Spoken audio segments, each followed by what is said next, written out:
ابتدا ہے رب جلیل کے اس بابرکت نام سے جو دلوں کے بھید خوب جانتا ہے۔ حاضرین گرامی، قوت عشق سے ہر پست کو بالا کر دے، قوت عشق سے ہر پست کو بالا کر دے، دہر میں اس میں محمد سے اجالا کر دے۔ حاضرین گرامی، میں آج آپ کے ساتھ اس ذات اقدس متحر و اطہر معطر و منور محکم و مجسم مکرم و مجسم اور مجلا و مصطفیٰ کی بات کرنے جا رہی ہوں، جس کی کائنات کے لیے نذیر و بشیر بنا کر بھیجا گیا، جس کا سناہا خود رب جلیل ہے، جس کی صفات کا بیان خود قرآن ہے، جس کی حقانیت کی گواہی شجر و حجر دے، جس کی شفاعت دلیل نجات ہے، جس کی ذات سراپا رحمت ہے، جس کا تذکرہ قیامت تک قائم رہے گا، جس کے ایک اشارے سے چاند کے 2 ٹکڑے ہو جائیں، جس کی باتیں شہد سے زیادہ میٹھی ہیں، جس کی ہر حرکت میں ہدایت ہے، وہ پاک ذات میرے نبی کے علاوہ اور کس کی ہو سکتی ہے؟ ذوقار سرمایہ حیات ہے سیرت رسول کی،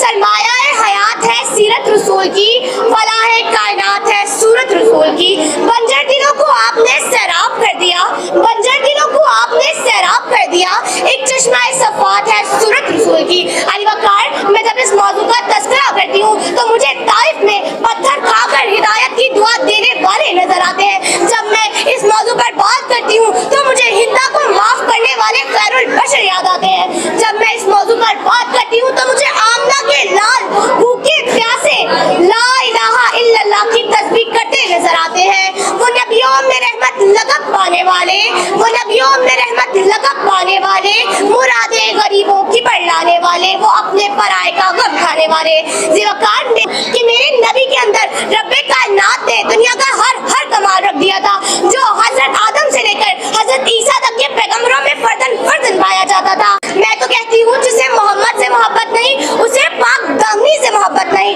اسے انسانیت سے محبت نہیں۔ علی وقار، دل تو نہیں چاہتا کہ اس موضوع کا اختتام کروں، دل تو نہیں چاہتا کہ اس موضوع کا اختتام کروں، پر کچھ وقت کی قلت ہے، مضمون طوالت ہے، کچھ کہنے کی حسرت ہے، الفاظ کی کثرت ہے، کچھ کہہ بھی نہیں سکتی، چپ رہ بھی نہیں سکتی۔ ابتدا بھی وہی ہے اختتام